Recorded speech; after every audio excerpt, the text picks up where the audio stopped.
Hello. And for those few of you who don't know me, I'm the Creeper. Remember?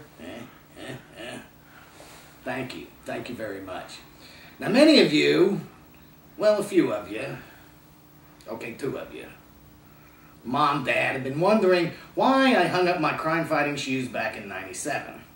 Well, the name The Creeper began to lose its sheen in the late '80s when political correctness took over the world, and my moniker became synonymous with marijuana, perverts, and thong underwear.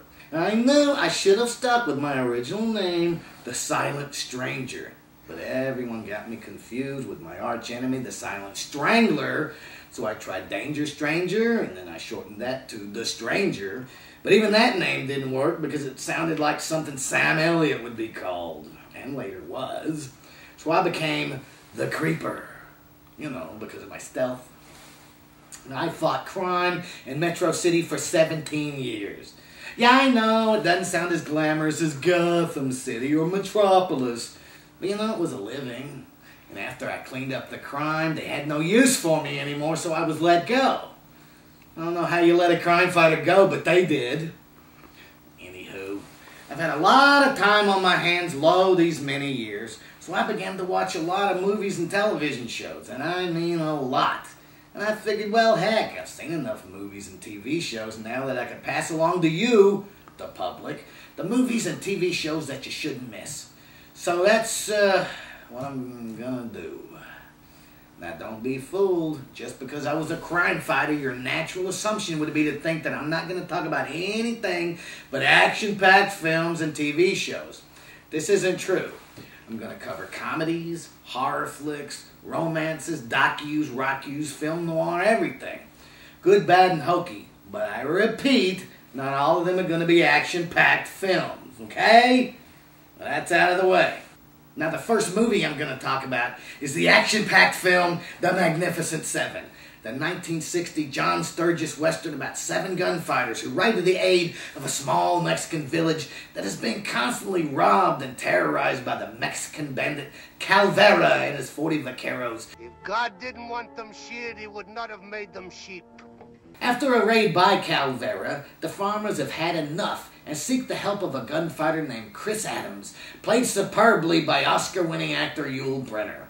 They tell him that they want to buy guns, but he tells them that men are cheaper than guns. Men are cheaper than guns. They ask him to fight for them.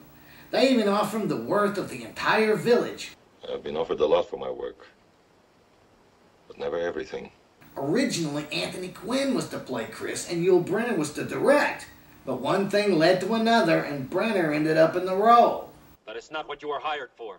He tells the farmers that he'll help them find gunfighters. The first man he comes across is his old friend Harry Luck, played by Brad Dexter. Although Chris tells him that it only pays $20 for 6 weeks' work, I know that feeling, Harry joins thinking that the farmers are hiding gold. How did you ever find out about the gold mine? Gold mine? Next to join the group is Macon Vin, played by the super cool Steve McQueen. Even though Vin and Chris meet early on in the movie, Vin doesn't join the group until he gambles away his last few dollars. It's either help the peasants or become a grocery store clerk.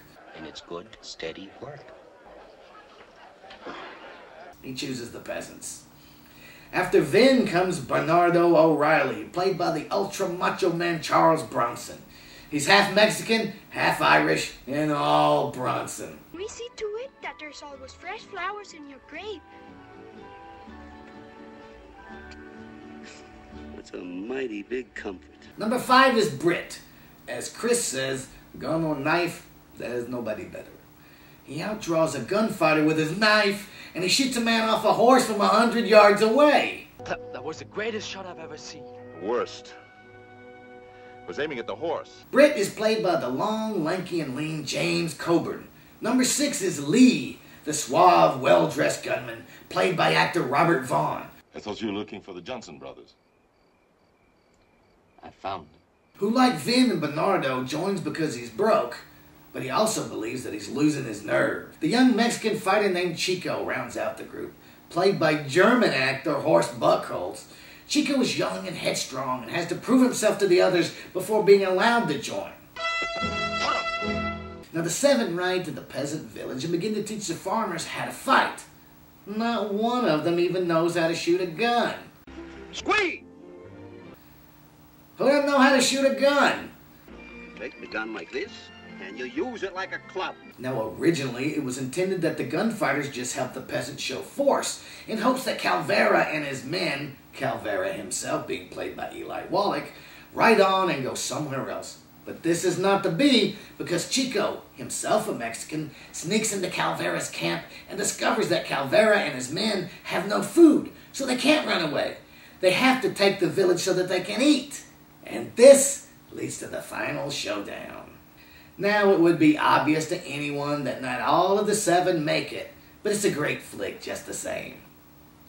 Although the movie is based on Akira Kurosawa's The Seven Samurai, the Magnificent Seven holds its own.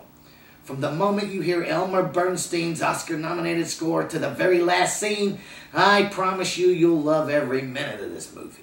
The rough-and-tumble Steve McQueen succumbed to cancer in 1980, and Yul Brynner died of cancer in 1985. But here's where it really gets weird. James Coburn died in November 2002, Brad Dexter died 6 weeks later, Horst Buchholz 3 months after Dexter, and Charles Bronson 5 months after Buchholz. I wonder what was going through Robert Vaughn's mind, you know, being the last one left Alive. So that's it. I hope you've enjoyed your time with me, the Creeper. And will join us next time when I discuss one of my favorite TV shows. So until next time, we'll say goodbye. And remember, be good, or you might find me creeping up behind you. Did that sound weird? Yeah?